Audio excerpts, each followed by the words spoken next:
Hey guys, welcome back to another video। आज हम कक्षा 12वीं business studies chapter number 5 organising को फटाफट रिवाइज करने जा रहे हैं।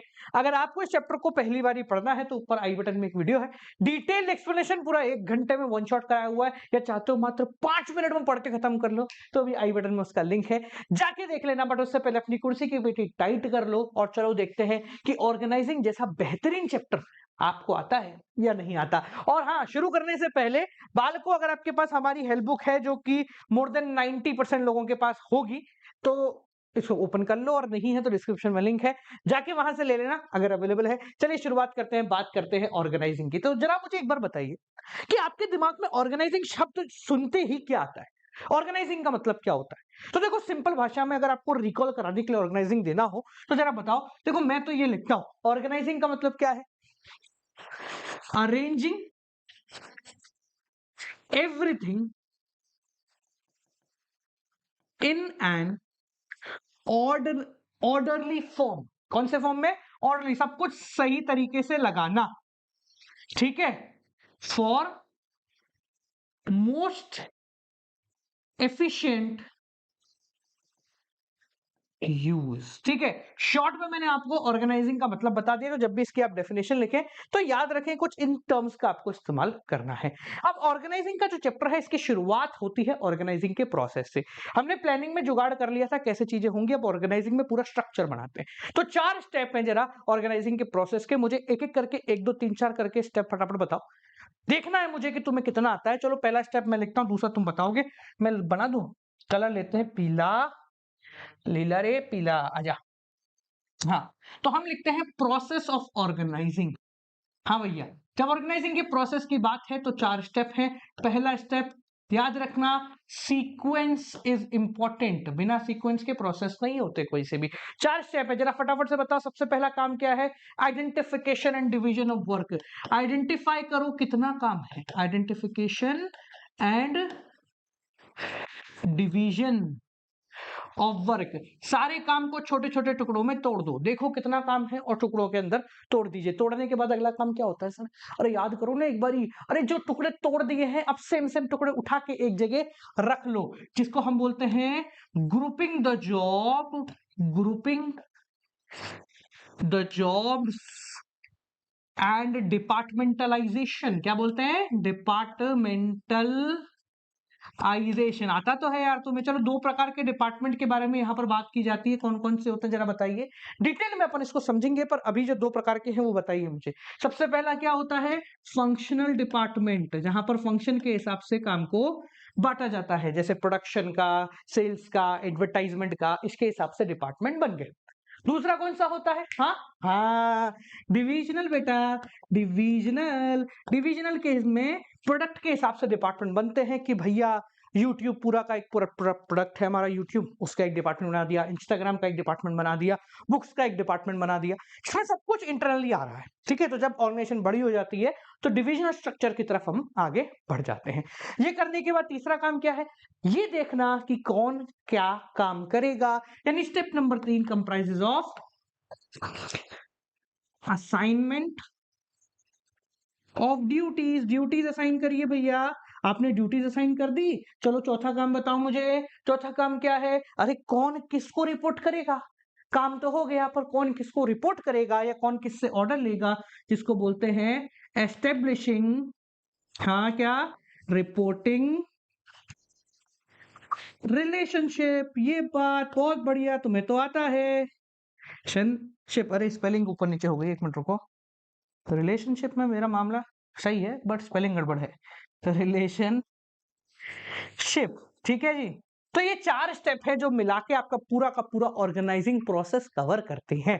अब ऑर्गेनाइजिंग करने से हो क्या रहा है? पूरी ऑर्गेनाइजेशन टुकड़ों में टूट रही है, जिसको जो काम मिलना चाहिए उसके हिसाब से वो जॉब रोल्स बन गए। अब भैया ये सब करना क्यों जरूरी है? चलो बात करते हैं ऑर्गेनाइजिंग की इंपॉर्टेंस की। कितने? 4-5 तो बता दोगे?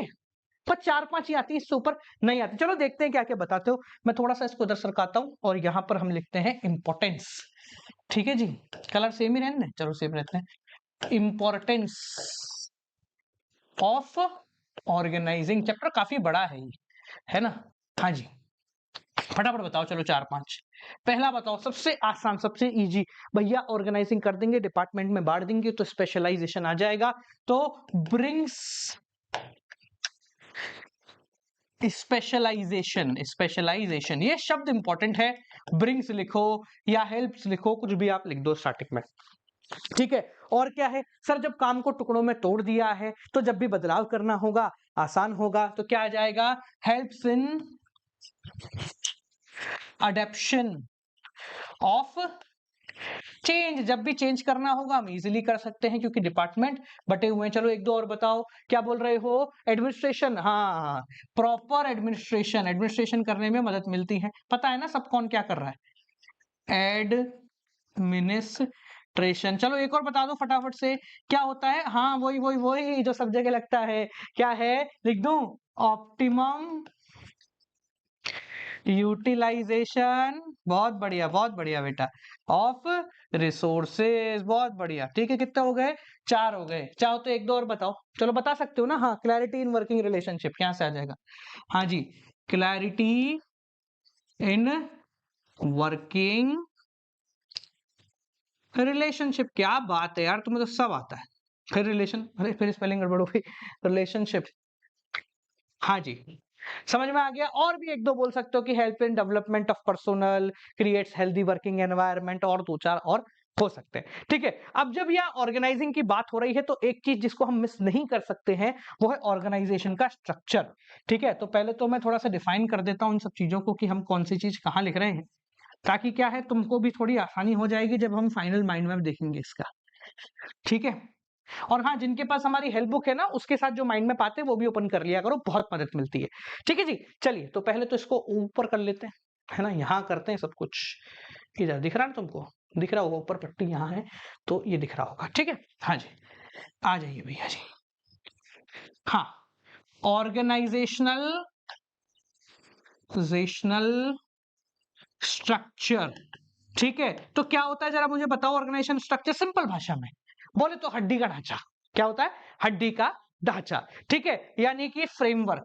बोले तो अपन वही लिखते हैं ना जो याद करने में आसानी, हड्डी का ढांचा। जैसे हमारी शरीर में होता है ना, मांस अलग है पर हड्डी जो का जो पूरा पूरा ढांचा है ना, वो ऑर्गेनाइजेशन का स्ट्रक्चर है कि यहाँ इतनी हड्डी होनी चाहिए, यहाँ इतनी होनी चाहिए, यहाँ इतनी होनी चाहिए, यहाँ इतनी होनी चाहिए, एक में 3 होनी चाहिए, ये सारी चीजें क्या है, ऑर्गेनाइजेशन स्ट्रक्चर है, ठीक है। तो ये पूरा फ्रेमवर्क है जिसके अंदर काम होता है। अब जब स्ट्रक्चर की बात की गई है तो एक पॉइंट बहुत जरूरी आता है आपका, जिसको हम बोलते हैं स्पैन ऑफ मैनेजमेंट। क्या बोलते हैं, स्पैन ऑफ मैनेजमेंट। ये 1 नंबर का है ना, 1 मार्क्स इसके अंदर आएगा।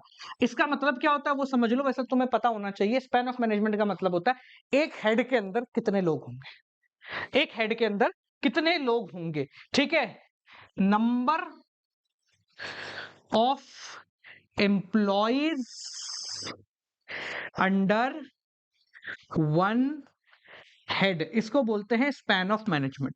तो अगर आपका काम जो है वो बेसिक है, बस देखने का है, तो स्पैन ऑफ मैनेजमेंट बड़ा होगा, यानी कि लोग ज्यादा होंगे आपके अंडर में। और अगर बहुत टेक्निकल काम है तो एक व्यक्ति 2-3 लोगों को ही संभाल सकता है, ठीक है। चलिए वापस आते हैं अपन ऑर्गेनाइजेशन के स्ट्रक्चर पे। 2 प्रकार के स्ट्रक्चर हैं जो कि आपको पढ़ने हैं। कलर फिर चेंज करते हैं हम, कलर ये वाला लेते हैं, दिख रहा है ना तुमको, हाँ हाँ भाई। तो 2 प्रकार के ऑर्गेनाइजेशन के स्ट्रक्चर हैं जो आपको पढ़ने हैं। पहला है फंक्शनल स्ट्रक्चर। क्या है बेटा, फंक्शनल ऑर्गेनाइजेशन स्ट्रक्चर। तो फंक्शनल स्ट्रक्चर क्या कहता है, फंक्शनल स्ट्रक्चर जरा बताओ क्या कह रहा है। तो हमारा फंक्शनल स्ट्रक्चर कह रहा है कि डिपार्टमेंट डिवाइड करो on the basis of functions. Functions के बेसिस पर डिपार्टमेंट डिवाइड कर दीजिए। जैसे प्रोडक्शन का पूरा एक डिपार्टमेंट बना दीजिए, ठीक है, सेल्स का डिपार्टमेंट बना दीजिए, एडवर्टाइजमेंट का डिपार्टमेंट बना दीजिए। इस प्रकार से आप डिपार्टमेंट को डिवाइड करेंगे, ठीक है। अब एक चीज याद रखें, आपको जब ये फंक्शनल या डिविजनल कुछ पूछेंगे ना, तो ये तो 100% है कि उसके एडवांटेज डिसएडवांटेज पूछेंगे, तो आपको पता होनी चाहिए। तो मैं यहां लिखूं, हाँ भाई, तो एडवांटेज लिखते हैं, एडवांटेजेस। अगर डिपार्टमेंट को बांटा जाए on the basis of function तो क्या क्या फायदे होंगे जरा बताइए, फटाफट से बताइए, है ना। मैं इसको थोड़ा सही करता हूँ, बढ़िया लगेगा, है ना। तू बैठ जा भाई, 2-3 सोचो जब तक मैं लिख रहा हूं उसको, है ना। एडवांटेजेस, एडवांटेजेस, TAGES, हाँ जी। क्या क्या फायदे हैं, 3 फायदे अपन लिखेंगे इसके। पहला फायदा बताओ, अगर काम के हिसाब से ही बटा होगा तो आसानी से सुपरवाइज हो सकता है। तो इजी सुपरविजन, देख सकते हो क्योंकि एक ही प्रकार का काम हो रहा है। प्रोडक्शन वाले सिर्फ प्रोडक्शन का ही काम कर रहे हैं। और सर सुपरविजन तो आसान हो जाएगा, और जब मैं एक ही काम करूंगा तो स्पेशलाइजेशन आ जाएगा। ठीक है, स्पेशलाइजेशन आ जाएगा। ठीक है, और बताओ, एक दो और बता दो फटाफट से, वैसे तो एक ही काफी है, 3 नंबर से ऊपर का नहीं आता, पर और पूछ ले तुमसे तो जैसे मैं एक बताता हूँ, ट्रेनिंग, इफेक्टिव ट्रेनिंग, बेहतर ट्रेनिंग हो जाएगी, इफेक्टिव ट्रेनिंग हो जाएगी सर आपकी। और कोई बताना चाहेगा? बढ़िया सा बता दो एक और, एक और कोई अच्छा सा। क्या है? मैनेजरियल एफिशिएंसी बढ़ जाएगी, मैनेजरियल एफिशिएंसी बढ़ जाएगी। ठीक है ना, ये आपके 4 एडवांटेजेस लिख सकते हो, इसको ऊपर नीचे करके लिख दो, कोई दिक्कत नहीं है। पर हाँ, ये सुपरविजन, स्पेशलाइजेशन, ट्रेनिंग, एफिशिएंसी कौन सी बढ़ाता है, ये काफी इंपॉर्टेंट है, तो याद होने चाहिए, है तुम्हें याद। ठीक है, चलिए फायदे हो गए, सॉरी नुकसान की बात करते हैं, एडवांटेजेस हो गए, बात कर लेते हैं डीमेरिट की या डिसएडवांटेजेस की। डिसएडवांटेजेस, डिसएडवांटेजेस, ठीक है, हाँ जी, फटाफट बताओ। खामियां 3 हैं। सबसे पहली खामियां है भैया, मैं अपने डिपार्टमेंट को पिताजी मानूंगा, तो मेरे लिए मेरा डिपार्टमेंट बड़ा है। ठीक है, तो यहां पे लिख सकते हैं department goals become more important, मतलब मेरे गोल मेरे लिए ज्यादा इंपॉर्टेंट बन जाएंगे रेदर देन ऑर्गेनाइजेशन के गोल। और सर फ्लेक्सिबिलिटी कम होगी, प्रोडक्शन वाला सेल्स में नहीं जा सकता, सेल्स वाला कहीं और नहीं जा सकता। ठीक है, तो लैक ऑफ फ्लेक्सिबिलिटी। और एक और चीज बताओ, एक और होगा lack of accountability, lack of accountability. मुझे पता है ये तुमको नहीं आता है ना, अकाउंटेबिलिटी का मतलब होता है जिम्मेदारी। तो भाई प्रोडक्शन वाला बोलेगा सेल्स की गलती है, सेल्स वाला बोलेगा एडवर्टाइजमेंट की गलती है, सब एक दूसरे पे टालना शुरू कर देंगे, और यहीं से प्रॉब्लम आती है। तो जब आपकी ऑर्गेनाइजेशन बड़ी हो जाए, बिकम्स ह्यूज, तो हम क्या करेंगे, फंक्शनल की जगह दूसरे डिपार्टमेंट के पास चले जाएंगे जो कहता है डिविजनल। कलर कौन सा लें? सफेद लेते हैं, सफेद बहुत देर से नहीं आया है ना। डिविजनल ऑर्गेनाइजेशनल स्ट्रक्चर, ये क्या हुआ भाई, सफेद ले रहा था मैं, हाँ क्या हुआ भाई, लो ठीक है, इधर ले लेते हैं, हाँ और लेते हैं इसको नाम। ठीक है, डिविजनल ऑर्गेनाइजेशनल स्ट्रक्चर।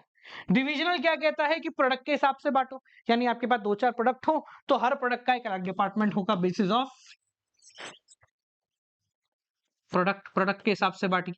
ठीक है, कैसे बांटेंगे, फायदे नुकसान देख लेते हैं।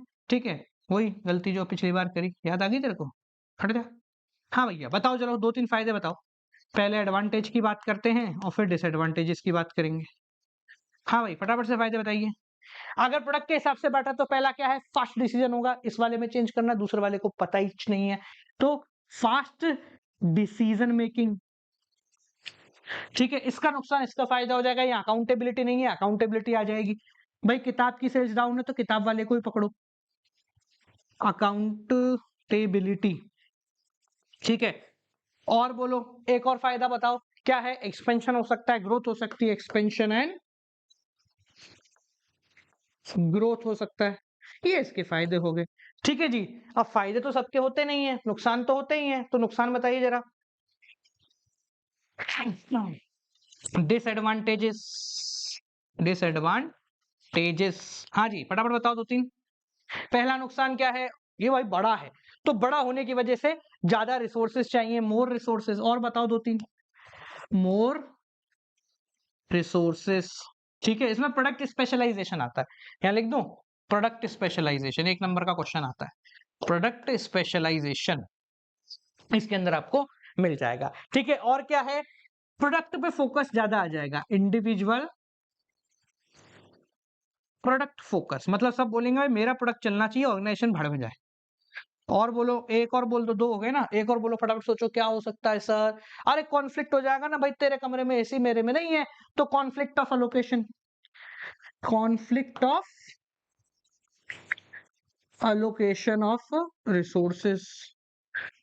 ठीक है जी, ये सब हमारे हो जाते हैं। ठीक है भैया, तो ये क्या हो गया, डिसएडवांटेज हो गए आपके डिविजनल ऑर्गेनाइजेशन स्ट्रक्चर के। अब ये दो तो अपन ने देख लिए, फंक्शनल और डिविजनल, इसके अलावा और भी होते हैं। कौन कौन से होते हैं जरा इसको समझने की प्रयास करेंगे। यहाँ बनाते हैं, ठीक है, फॉर्मल इनफॉर्मल, ठीक है, कहीं बीच में से निकालते हुए चलते हैं, बढ़िया सा मजा सा आ जाए जीवन का, है ना। पहले थोड़ा इसको बड़ा करते हैं, रुको। हाँ भैया आजा, ठीक है, आजा, यू कम अलोंग, ऐसा, समझे, ऐसा। हाँ भाई, देखो थोड़ा सा जूम हो जाओ, बढ़िया लगेगा ना। हाँ, very well done, well done, very good. हाँ भाई, दो प्रकार के और स्ट्रक्चर होते हैं जिनको आपको समझना है। एक है formal organisation structure, colour change नहीं, जरूरत नहीं है, फॉर्मल ऑर्गेनाइजेशनल स्ट्रक्चर, और एक है आपका इनफॉर्मल ऑर्गेनाइजेशनल स्ट्रक्चर। दोनों का मतलब समझेंगे, दोनों बहुत आसान है और बहुत इजी है। फॉर्मल ऑर्गेनाइजेशन स्ट्रक्चर कहता है कि सब कुछ काम की बातें करो, सिर्फ काम की बातें होंगी, काम के अलावा कुछ नहीं होगा, जो है धर्म ही कर्म है, कर्म ही धर्म है, ठीक है। ये अपने आप बन जाता, मतलब ये जो है ये क्रिएट करना पड़ता है, सिस्टमैटिक वर्किंग वगैरह होती है। अब फॉर्मल ऑर्गेनाइजेशन स्ट्रक्चर में बहुत सारे फायदे होते हैं, आपको 4-5 फायदे इसके याद रखने हैं क्योंकि जनरली पूछा जाता है। तो देखो तुम्हें 4 याद होंगे, मानता हूं मैं, चलो एक एक करके बताओ, फटाफट से याद करो। एडवांटेजेस, एडवांटेजेस, अरे डिसएडवांटेज भी तो होते हैं इनके, तो अलग अलग लिखो। ओ भैया का, भैया का, भैया किधर, हाँ भैया किधर, इधर।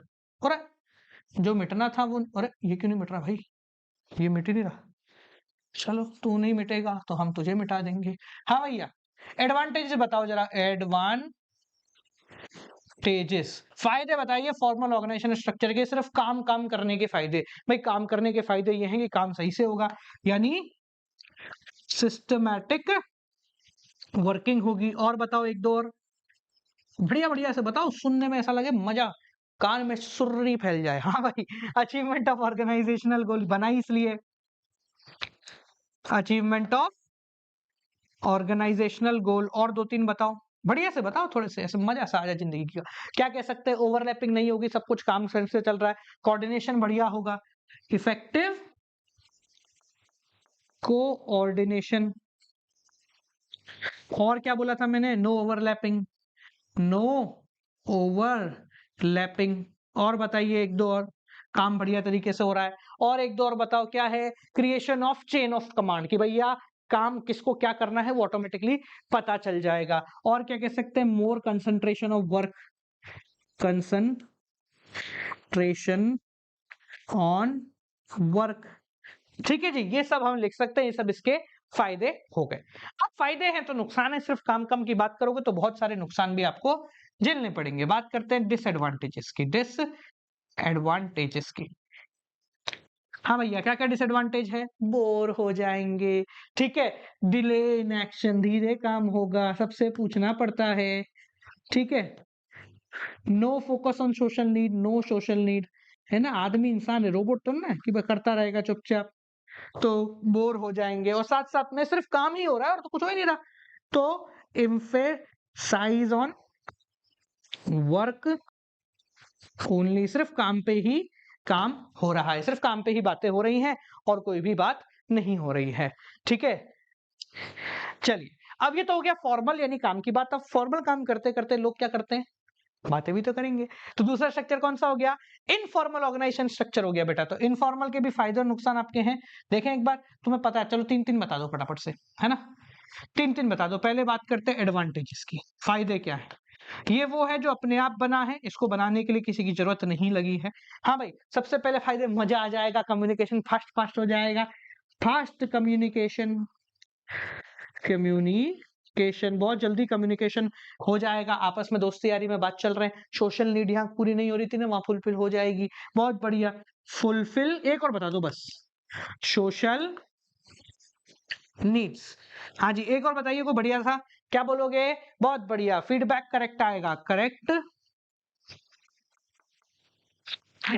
फीडबैक, ठीक है जी। तो ये सारे क्या हो गए, ये सारे हो गए आपके फायदे। नुकसान क्या है, बस दोस्ती यारी कर लोगे ना तो सारी इंफॉर्मेशन लीक हो जाएगी, ठीक है। तो अगर अपन डिसएडवांटेजेस की बात करें तो पहले इसको सरका रख जा भैया, है भैया, ठीक है, तो इधर आ जा भैया, डिसएडवांटेजेस, डिसएडवांटेजेस। हाँ भाई, सबसे पहला स्प्रेड रूमर्स, तुझे पता है क्या चल रहा है? हाँ जी, तो स्प्रेड रूमर्स, इधर उधर की बातें फैलेंगी। और बताओ क्या नुकसान होंगे? सिस्टमेटिक वर्क, जो इसके पॉजिटिव है उसके नेगेटिव लिख देना, सिंपल सी बात है। No systematic working, no systematic working. और बताओ और क्या नुकसान होगा? अचीवमेंट ऑफ गोल ढंग से नहीं होगा, यानी हम लिख सकते हैं मे ब्रिंग नेगेटिव रिजल्ट्स। हो सकता है दोस्ती यारी मारे यार कोई बात नहीं, नहीं किया चल कोई बात नहीं, तो मेरा दोस्त है ना। और दूसरा क्या है भाई, दोस्ती यारी कर रहे हो तो काम करना भूल जाएंगे, तो मोर एम्फसाइजेज ऑन पर्सनल इंटरेस्ट, ये भी नुकसान है। ठीक है जी, चलिए तो ये हो गए फॉर्मल इनफॉर्मल के फायदे और नुकसान। अब तुम्हारे ऑर्गेनाइजिंग का एक बहुत इंपॉर्टेंट टॉपिक है जो कि है डेलीगेशन ऑफ अथॉरिटी। वो सबसे इंपॉर्टेंट है, मतलब उससे क्वेश्चन बनता ही बनता है। तो जरा मुझे बताओ तुम्हें कितना आता है वो डेलीगेशन? इधर आ जाते हैं अपन, भाई साहब तू आ जा, इतनी जगह खाली किसके लिए छोड़ रखी है? यहीं इसी के लिए छोड़ रखी है, चलो ठीक है। हाँ जी, तो इसके अंदर एक टॉपिक है जो कि बहुत ज्यादा इंपॉर्टेंट है, वो है delegation of authority. Low colour change करते हैं, कलर पसंद नहीं आया मेरे को, हरा कलर लेंगे अब हम। डेलीगेशन, ठीक है, delegation of authority. Delegation of authority का मतलब या डेलीगेशन का मतलब क्या होता है सिंपल भाषा में? बताओ जरा। अपने काम को छोटे छोटे टुकड़ों में बांट देना, कि मेरे पास काम का लोड ज्यादा है तो मैंने क्या करा, एक दो पास वाले लोगों को दे दिया, भाई तू मेरा काम कर देगा। डेलीगेशन में तीन इंपॉर्टेंट टॉपिक्स हैं, कौन कौन से हैं भाई? तीन इंपॉर्टेंट चीजें हैं जो डेलीगेशन के अंदर आती हैं। पहली क्या है? रिस्पॉन्सिबिलिटी पकड़ते हैं पहली को, है ना। पहली है रिस्पॉन्सिबिलिटी, काम बांटना। रिस्पॉन्सिबिलिटी का मतलब क्या होता है? जिम्मेदारी, कि आपको काम करना है। अब जब काम करना है तो क्या करना पड़ेगा? साथ में ताकत भी देनी पड़ेगी, तो आती है अथॉरिटी। ठीक है, देखो रिस्पॉन्सिबिलिटी अथॉरिटी हो नीचे से ऊपर चलती है, जैसे जैसे आपका लेवल बढ़ा वैसे वैसे आपकी जिम्मेदारी बढ़ जाएंगी, आपके पास ताकत भी बढ़ जाएगी। और तीसरी होती है अकाउंटेबिलिटी, की काम नहीं किया ना तो जूते पड़ेंगे। पर यहां पर अगर जैसे मेरा काम है, मैंने किसी और को दिया, तो अगर उसने नहीं किया तो मैं उसको जूते मारूंगा, मेरा बॉस मेरे को जूते मारेगा। तो यहां पर अकाउंटेबिलिटी शेयर होती है, अकाउंटेबिलिटी ट्रांसफर नहीं होती है। ठीक है, अभी डेलीगेशन करना बहुत जरूरी है। डेलीगेशन करने से बहुत सारे फायदे होते हैं। क्या क्या फायदे होते हैं जरा देखें, इंपॉर्टेंस ऑफ डेलीगेशन की, कि काम बांटने से क्या क्या फायदे होते हैं। कलर चेंज करते हैं, will get back to white again. ठीक है जी, एक मिनट रुको, मेरे को देखना तो डिजिट कलर कहाँ पे है। अबे कितना बड़ा लिख दिया मैंने, चलो कोई बात नहीं। हाँ जी, तो हमारे पास यहाँ पर भी स्पेसिंग है, यहाँ पर भी स्पेसिंग है, तो we have lot of space. मजे आते हैं इस प्रकार के बोर्ड पे काम करने में। हाँ भाई, हाँ भैया आ जाइए। ठीक है। हाँ, तो इंपॉर्टेंस ऑफ डेलीगेशन, आ जाओ भाई। इंपॉर्टेंस ऑफ डेलीगेशन, इसको टिक मार्क कर लेना, क्योंकि ये आता ही आता है ना, आता ही आता है। हाँ भैया जरा बताओ एक दो इंपॉर्टेंस ऑफ डेलीगेशन। ठीक है जी, बताइए फटाफट से। हम्म पहली इंपॉर्टेंस, अगर काम बांट देंगे तो क्या होगा? दो तीन तुम बता दो, बाकी तो मैं लिख दूंगा। क्या है? पहला इफेक्टिव मैनेजमेंट होगा sir, effective management, MENAGEMENT, effective management हो जाएगा। ठीक है, इफेक्टिव मैनेजमेंट के साथ इंप्लॉय का डेवलपमेंट हो जाएगा, इंप्लॉइज डेवलपमेंट हो जाएगा। और एक दो बताओ मेरे को, इंप्लॉय का डेवलपमेंट होने के साथ साथ और क्या होगा? भविष्य के मैनेजर बनेंगे, क्रिएट्स फ्यूचर मैनेजर्स। और बताओ एक दो और क्या फायदा हो सकता है? सर एक फायदा ये है कि मैनेजरियल ऑर्गेनाइजेशन की ग्रोथ बढ़ जाएगी। ठीक है, क्योंकि काम जो है वो मेरा कोई और कर रहा है, तो इंक्रीजेस ग्रोथ प्रोस्पेक्टस लिख सकते हो, सिंपल भाषा में लिखें तो फैसिलिटेट ग्रोथ। कितने हो गए? चार हो गए। वैसे तो चार ही काफी हैं, एक दो और लिखने तो लिख दो वही जनरल, बेटर कोऑर्डिनेशन। ठीक है, और मैनेजर थोड़ा फ्री हो गया तो रिड्यूसेस वर्कलोड ऑफ मैनेजर। ठीक है, और भी तुम दो चार लिख सकते हो कि थोड़ा सा इनकी रिलेशनशिप सुधर जाएगी। ठीक है ना, तो ये सारे काम अपन लिख सकते हैं। इसके बाद एक आखिरी टॉपिक है आपके, वो है सेंट्रलाइजेशन एंड डिसेंट्रलाइजेशन। देखो दोनों की दोनों चीजें बहुत जरूरी हैं। अपन ने फ़ेओल बाबा के में पढ़ी थी, एक बार वापस याद दिला देता हूँ। आजा भैया, हाँ भाई, थोड़ा ऊपर ज्यादा हो गया नहीं, यहाँ स्पेस है ना, रुको, आजा मेरे भाई। सेंट्रलाइजेशन, हाँ भाई, कोई बताएगा सेंट्रलाइजेशन का मतलब क्या होता है? सेंट्रलाइजेशन का सिंपल भाषा में मतलब होता है concentration of power in few hand. जब कुछ लोगों के हाथ में ताकत होती है तो उसको बोलते हैं centralisation. Power in few hands only, ठीक है। दूसरा होता है डिसेंट्रलाइजेशन, ये लो, डिसेंट्रलाइजेशन। डिसेंट्रलाइजेशन का मतलब क्या होता है? इवन डिस्ट्रीब्यूशन ऑफ पावर, यानी सबके पास थोड़ी सी ताकत है डिसीजन लेने की, ऑफ पावर, ठीक है जी। अब सेंट्रलाइजेशन तो आपके ज्यादा काम का नहीं है, डिसेंट्रलाइजेशन और डेलीगेशन, इन दोनों का डिफरेंस बहुत काम का है, ठीक है। डेलीगेशन में क्या होता है, मेरे को ज्यादा लोड लग रहा है तो मैंने किसी एक आदमी को अपना काम सौंप दिया। डिसेंट्रलाइजेशन, सबको काम बांट गया, सबके पास, ऐसा नहीं मेरा काम किसी को नहीं दे रहा हूं मैं, सबके पास थोड़ा थोड़ा सा काम है। तो डेलीगेशन में कहते हैं मल्टीप्लाई बाय 2 होता है और इसमें मल्टीप्लाई बाय मेनी होता है, ठीक है, यानी कि बहुत लोगों को काम बांट देना। अब डिसेंट्रलाइजेशन के कुछ इंपॉर्टेंस आपके काम के जरा 4-5 मुझे बता दो, तो मैं लिख के इस चैप्टर को यहीं पे समाप्त कर देता हूं। हाँ भाई, इंपॉर्टेंस, काम बांटने से क्या होता है, तो जो जो यहां पर थे ना आपके इसके, तो वो सारे तो यहां पर ऐड हो ही जाएंगे, ठीक है, कि मैनेजमेंट अच्छा हो जाएगा, एम्प्लॉइज का डेवलपमेंट हो जाएगा, डिसीजन क्विक हो जाएगा, भविष्य के मैनेजर बन जाएंगे, ये सब तो आएंगे ही आएंगे। इसमें 2-3 और जोड़ दीजिए, ठीक है, ये तो सारे आएंगे। अगर आपको कुछ भी नहीं आया ना तो डेलीगेशन के लिखे आओगे, नंबर नहीं कटेंगे, ठीक है। जो 2-3 एक्स्ट्रा है वो मैं जोड़ देता हूं, ठीक है। जैसे क्या क्या लिखे थे सर इसमें, एक बार देख लेते ना अपन, तो 2-3 एक्स्ट्रा वाले, जैसे बेटर कोऑर्डिनेशन आ सकता है, ठीक है, बेटर कंट्रोल लिख सकते हो, फैसिलिटेट ग्रोथ भी आ जाएगा, reduces workload of manager top level, हाँ ये भी सेम है, क्विक डिसीजन मेकिंग वो भी ठीक है, डेवलप फ्यूचर मैनेजर वो भी आ जाएगा, ठीक है। तो सारे ही हो गए ये लो, ठीक है, ये सारे के सारे आप यहां पर भी लिख सकते हो, सेम टू सेम, कोई दिक्कत नहीं है, आपका कोई भी नंबर नहीं काटेगा, ठीक है। क्लियर हो गया? एक और ऐड करना चाहो तो लिख दो, डेवलप इनिशिएटिव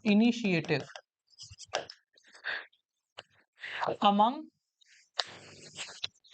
सबऑर्डिनेट्स, ठीक है। ये अलग नहीं है तो वही पार्ट, और अपन ने उसमें नहीं लिखा था, इसलिए मैं इसमें लिख रहा हूं कि हमारा सबऑर्डिनेट है वो भी सोचेगा कि मुझे भी कुछ करना है, I want to become good person, ठीक है जी। तो ये बालको आपका चैप्टर यहां पर हो गया है पूरी तरीके से समाप्त। जरा एक बार देख लेते हैं कि हमारा माइंड मैप कैसा लग रहा है। खैर ये chapter one of the biggest chapter है, डायरेक्टिंग और इसके बराबर ही भाई है इसका, बाकी तो सब ठीक है। ओ भैया, ज्यादा बड़ा निकल गया है चैप्टर, सीरियसली इतना बड़े की उम्मीद नहीं की थी हमने। चलो कोई बात नहीं, अपने पास जगह बहुत है, थोड़ा सा जूम करते हैं ताकि आप लोगों को दिख जाए। Okay, so here we go, so let's take the screenshot of this, थोड़ा सा स्क्रीनशॉट लेते हैं, हियर वी गो, यो, ठीक है। तो मुझे उम्मीद है आपको ये चैप्टर समझ में आया हो, कोई दिक्कत को परेशानी हो तो मुझे कमेंट सेक्शन में बता दे। बाकी जिन्होंने हेल्प बुक नहीं ली जाके ले लेना, लिंक इज इन डिस्क्रिप्शन। तब तक के लिए नमस्कार।